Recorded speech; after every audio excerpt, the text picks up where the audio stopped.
સુરેન્દ્રનગરમાં ઉર્જા વિભાગની ચિંતન શિબિર યોજાઈ હતી, જેમાં ઉર્જા મંત્રી ઋષિકેશ પટેલે જણાવ્યું છે કે ઉર્જા વિભાગના એક પણ કર્મચારીનો જીવ ન જવો જોઈએ, તેમજ બેઠકનો મુખ્ય મુદ્દો ઝીરો અકસ્માત છે, તેમજ કર્મચારીઓને કોઈ નુકસાન ન થાય અને કામ થાય તે મુખ્ય મુદ્દો છે.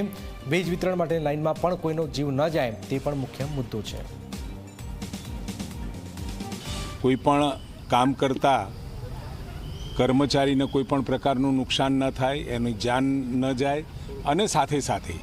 જે વીજ વિતરણ માટેની લાઈનો આપણે બિછાવી હોય ત્યાં પણ કોઈ જાનમાલ કે નો કોઈ અકસ્માત ના થાય, કોઈ નુકસાન ના પહોંચે, એના માટેની ચિંતા અને સાથે ભવિષ્યની અંદર ટેકનોલોજીનો વિકાસ છે અને આધુનિક સમયમાં દિવસે ને દિવસે સમસ્યાની સાથે ઉકેલની દિશા ભણી આખી દુનિયા જઈ રહી છે, ત્યારે એમને પણ પ્રેક્ટિકલી ગ્રાઉન્ડ ઉપર પડતી મુશ્કેલી, વીજ લાઈનો બિછાવ્યા પછી પણ પડતી મુશ્કેલીઓનો કેવી રીતે સમસ્યાઓના સમાધાન તરફ જઈ શકાય ટેકનોલોજીના માધ્યમથી, એવા વિષયો સાથે, ટેકનિકલ વિષયો સાથે આજની ચિંતન બેઠક ઉર્જા વિભાગના સૌ ટેકનિકલ કેડરના એન્જિનિયર્સની આ મિટિંગ છે.